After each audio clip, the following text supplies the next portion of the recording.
하나님 말씀 고린도 후서 1장 12절에서 14절. 한번 따라 합시다. 인간관계 은혜로 하라. 뭘로 하라? 인간관계가 중요해요, 안 중요해요? 근데 지금은 인간관계가 다 무너진 상태니까 관계를 갖고 살질 않아요. 그렇죠? 예를 들어서 옛날에는 우리 어렸을 때는 동네 사람이 다 알았어요. 그렇죠? 저희가 살던 동네가 옛날에 한 250호 정도 됐어요. 작은 동네가 아니죠. 큰 동네지요. 그런데도 누구 집에 숟가락 몇 개 있는가 다 알아요. 온 동네 사람이 다 알아요. 근데 요즘에는 아파트에 사는데 옆집에 사람 알아요? 옆집에 사람 알아요? 어쩌다가 마주치면 안녕하세요. 그거죠. 그렇죠? 관계가 없어요.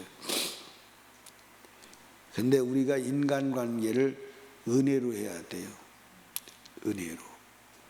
자, 오늘 12절 말씀 보십시다.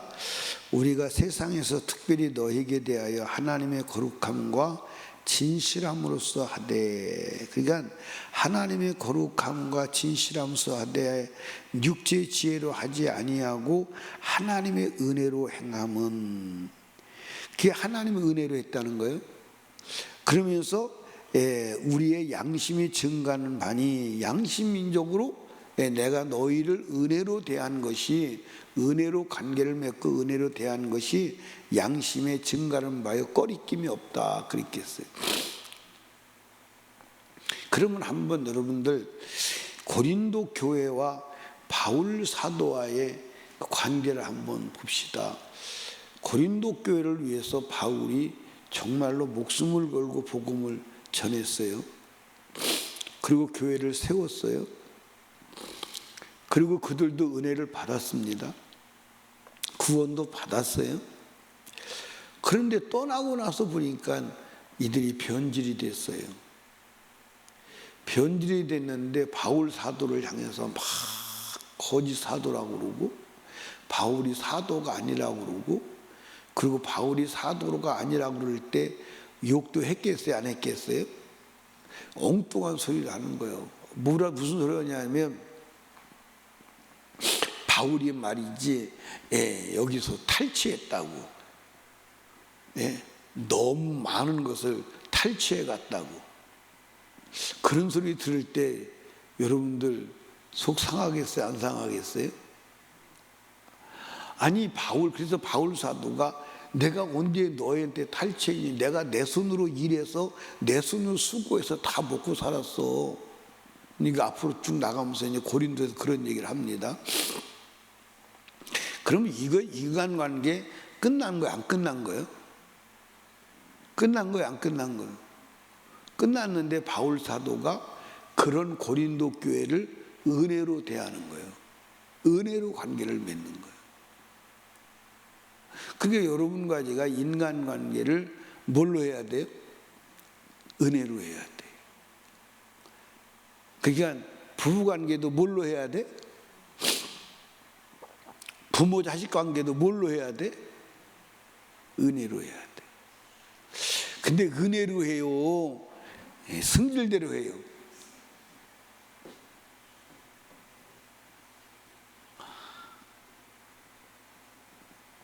아니, 물어보면 대답을 해야지. 은혜로 해요? 성질대로 해요?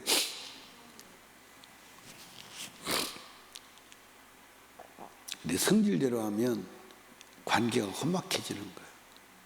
은혜로 해야 돼. 그래서 여러분과 제가 오늘 하루도 이 한 주에 살아가면서 인간관계를 은혜로 할 수 있기를 주님의 축복합니다. 육신대로 하면 안 돼요. 근데 우리가 특별히 이 믿음의 사람을 은혜로 관계를 맺어야 될 이유가 있어요. 자, 우리가 14절 말씀 봅시다. 너희가 대강 우리를 아는 것 같이 우리 주 예수의 날에 너희가 우리의 뭐가 되고 그리고 우리가 너희의 뭐가 되고 자랑이 되는. 그러니까 여러분들 보세요. 원수는 어디서 만나? 외나무다리에서 만나. 그래서 이제 사람들이 이제 살아가다가 서로 안 좋으면 원수를 맺고 헤어져. 그러면 사람이 살다 보면요, 어디선가 만나 안 만나? 어디선가 만나. 그게 어떤 때는 세상이 좁다. 세상이 좁다. 그런 걸 느껴. 우리 제 담임 목사님이 강성민 목사님인데 거기서 제가 이제 4년을 섬겼어요. 4년을 섬겼는데 우리가 개척하러 나올 때 그 목사님이 풍금 12만 원짜리 풍금 하나 해줬어요. 풍금. 근데 12만 원짜리 풍금이 쓸모가 있어요, 없어요? 그 써보지도 못했어요. 그리고 우리 목사님이 개척하는데 아무도 헌금도 못하게 하고 그 풍금 하나 사주고 1원짜리 한 장도 안 주는 거예요. 그러니까 제가 섭섭할까요? 안 섭섭할까요? 그 목사님의 섭섭한 마음이 있었어요. 그런데 그 양반이 내가 개척하고 이제 얼마 지나서 대전에 볼일 보러 왔다고 전화가 왔더라고. 기분이 좋았겠어요? 안 좋았겠어요? 좋았겠어요? 안 좋았겠어요? 나는 지금 그 목사님에 대해서 삐져 있는 거예요. 근데 주님이 그런 얘기를 하시더라고. 마음에 그 목사님 비호하지 마. 너를 훈련시키고 연단시키려고 그랬어. 내 마음에 그 생각이 들어오더라고요. 그래서 그때부터 그 목사님에 대한 생각이 다 풀어지고 사실 아버지처럼 섬기려고 했어요. 그래서 이제 교회 오셔서 설교도 하시라고 그러고 대접을 했습니다. 근데 중국에 가는데 호텔에서 그 양반을 만난 거예요. 그리고 호텔에서 그 양반을 만났으니까 좋겠어요? 안 좋겠어요? 좋겠어요? 안 좋겠어요? 좋지. 나도 아버지처럼 대하고 자기도 그랬으니까 좋지. 근데 제가 원수처럼 대했다면 만났을 때 불편했겠어요? 안 불편했겠어요? 그 양반도 저를 보고 반가워하고 저도 반가워하고 그리고 인사하고 그러지. 참 재밌는 일 많아요. 그 외국에 나갔어요. 만날 수 없는 사람들을 만나는 거예요.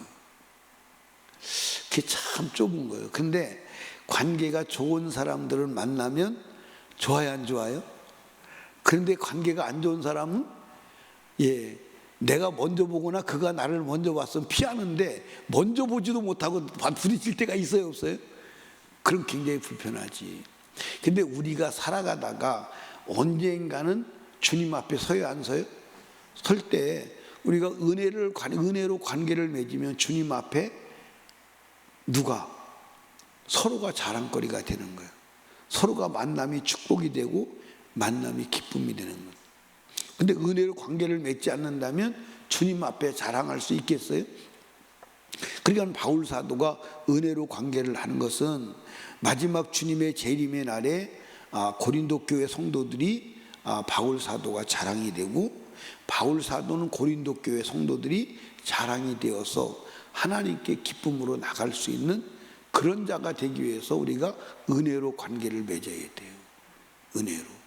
그게 여러분과 제가 감정대로 기분대로 승질대로 인과응보식으로 네가 그렇게 했으니까 나도 그렇게 해지 놈아 그러면서 관계를 맺는 게 아니라 은혜로 관계를 맺어가면 하나님이 축복하시는 줄로 아시기 바랍니다. 어떻게 은혜로 관계를 맺을 거요? 네가 그랬으니까 나도 너한테 그럴 거야. 그러고 살아갈 거예요.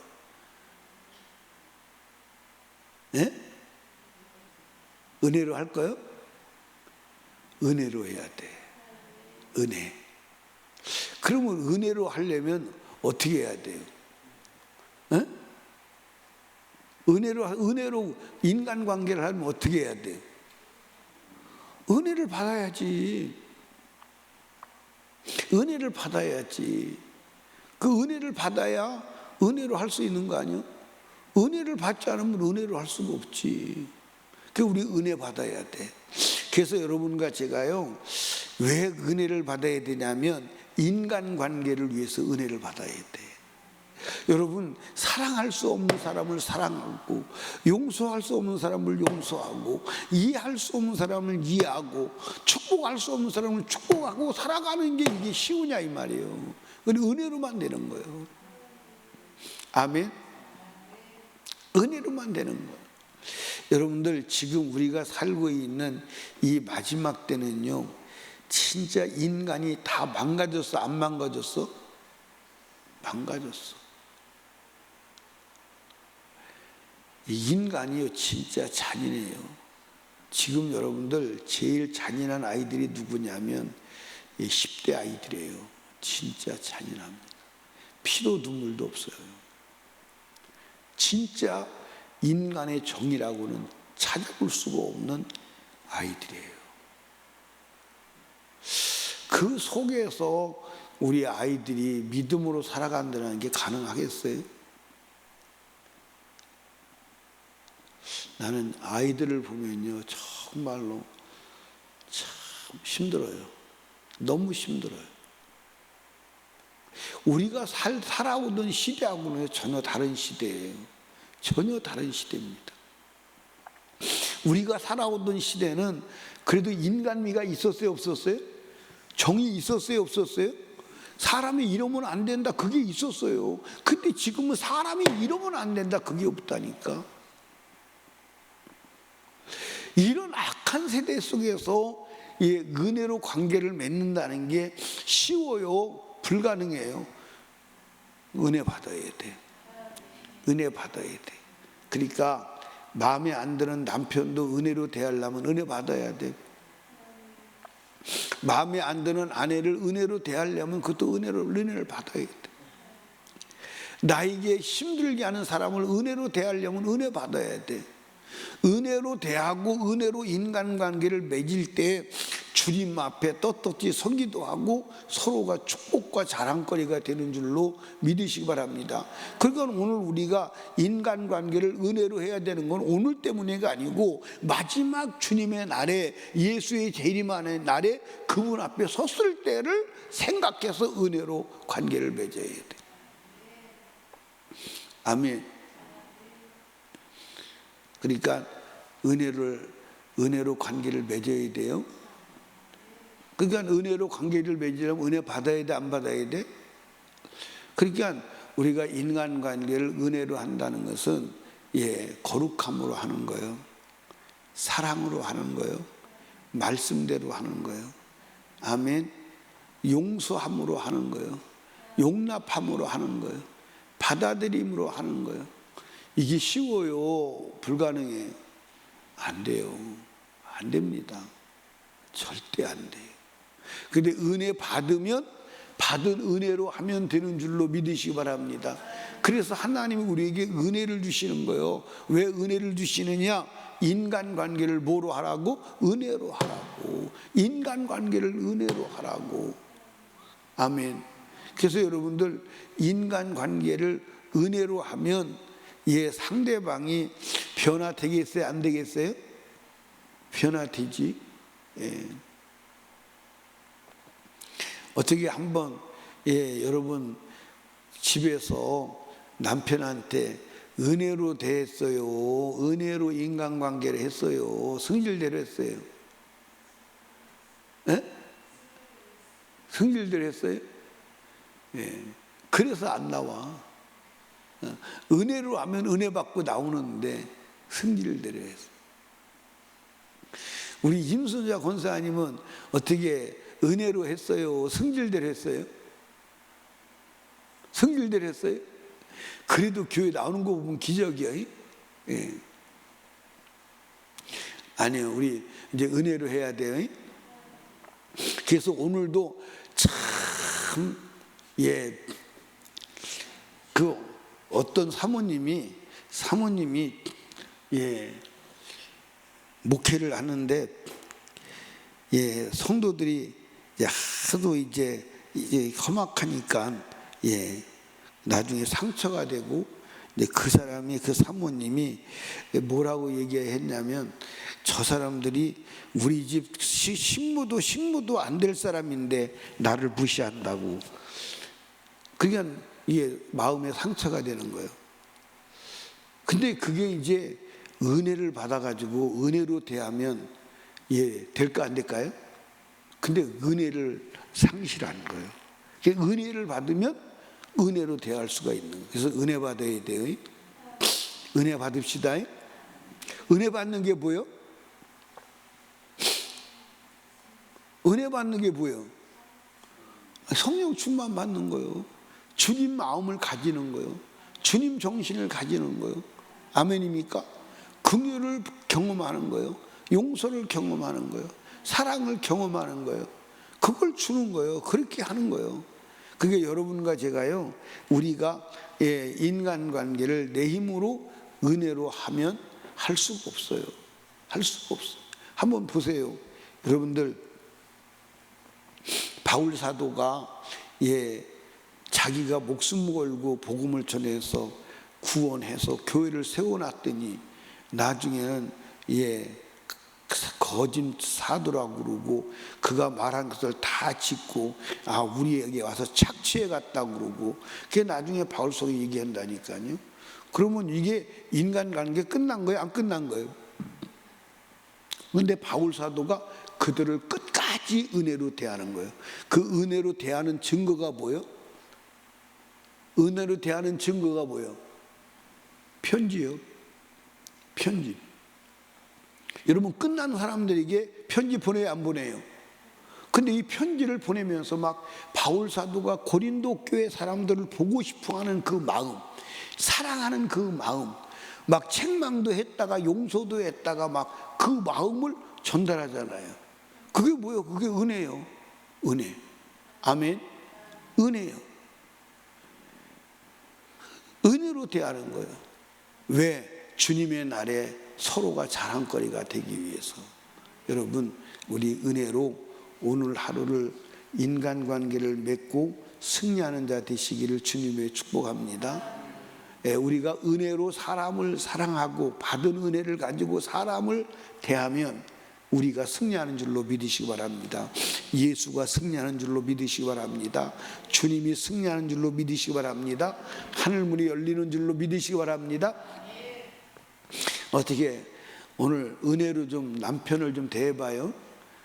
은혜로 아내를 대해봐요. 은혜는 모든 것을 수용하는 거예요. 아멘. 사랑하는 거예요. 그래서 은혜로 오늘도 인간관계로 승리하시기를 주님의 축복합니다. 기도하겠습니다. 우리 주여 세 번 부르짖고 간절히 기도할 때 하나님 앞에 말씀을 생각하며 은혜로 대하게 하여 주시옵소서. 간절히 기도하시고, 그리고 담임 목사와 사역을 위해서 내일 저녁 목회자 세미나를 위해서, 그리고 불신영혼 불신가족을 위해서, 전교인 수련회를 위해서, 또 나라와 민족을 위하여 문제를 놓고 성령 충만을 위하여 기도하고 응답받고 돌아갑니다. 주여, 주여, 주여.